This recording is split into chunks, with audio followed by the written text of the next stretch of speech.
एकदम खमंग अशी आणि लसूणी चटणी 2 ते 3 पोळी आरामशीर भाजी नसताना सुद्धा आपण यासोबत खाऊ शकाल या पद्धतीची मी लसूण चटणी बनवलेली आहे। रेसिपी शेवटपर्यंत नक्की पहा आणि रेसिपी आवडली लाईक शेअर आणि सबस्क्राईब करा। एकदम कमी वेळात आणि तुम्हाला जर वेळ नसेल तरीही ही 5 मिनिटात बनवून तयार होणारी एकदम खमंग अशी चटणी, यासोबत तुम्हाला भाजी पण लागणार नाही या पद्धतीची रेसिपी मी आज शेअर करत आहे। तर यासाठी एक पॅन ठेवला आहे आणि यामध्ये मी या पद्धतीचं सामान घेतलं आहे। तर यामध्ये मी खोबरा घालत आहे। खोबऱ्याचे काप करून घेतली आहे आणि अर्धी वाटी खोबऱ्याचे काप हे आपण भाजून घेऊयात। तर हे पहिले पॅनमध्ये घालायचे आहेत, म्हणजे याला भाजायला थोडासा वेळ लागतो। हे आपण भाजून घेऊयात आणि हे भाजत आले थोडेसे अर्धे भाजत आले की यामध्ये आपण शेंगदाणे घालूयात। म्हणजे काय होतं की शेंगदाणे हे लगेचच भाजून होतात। आता हे दोन्ही एक सोबत आपण भाजून घ्यायचं आहे।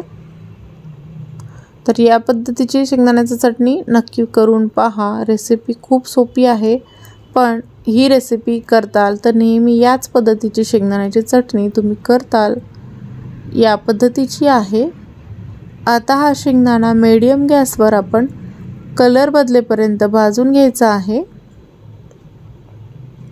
हा भाजत आला की यामध्ये मी कढीपत्ता घालणार आहे। कढीपत्ता 10 ते 12 पानं घातले आणि हे पण यामध्ये लगेच भाजून होतात।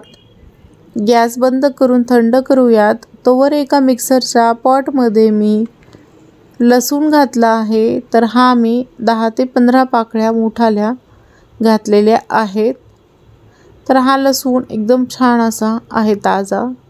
आता यामध्ये जिरा घातला आहे 1 चमचा। याचमध्ये मी लाल तिखट घालून घेणार आहे, पण त्याआधी 1 चमचा मी धना पावडर घातलेला आहे।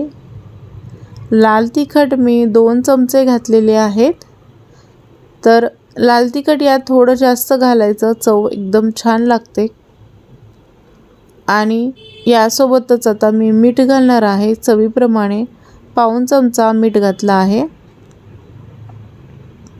आता आपण जे शेंगदाणे आहेत ते थंड झालेले आहेत आणि खोबरं कढीपत्ता हे घालून घेऊया। तर मिक्सरच्या पॉटमध्ये हे घालायचं आहे आणि याची 2 ते 3 मिनिटं फिरून ओबडधोबड शेंगदाण्याची चटणी काढायची आहे। तर यासाठी मी यामध्ये थोडंसं तेल घालत आहे।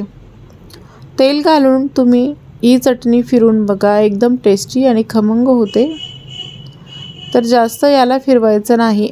तुम्हाला जर खूप बारीक हवे असेल तर तुम्ही याला बारीक फिरवा। या पद्धतीची एकदम मस्त वास येतो, खमंग अशी शेंगदाणा चटणी बनवून तयार झालेली आहे। याला तुम्ही लसूण चटणीसुद्धा म्हणू शकता। तर या पद्धतीची तुम्ही एखाद्या डब्यामध्ये स्टोअर करून ठेवू शकता आणि घाईच्या गडबडीच्या वेळेत डब्यासाठीही तुम्ही ही लसूण चटणी घेऊन पोळीवर घालून याचा रोल करून देऊ शकता।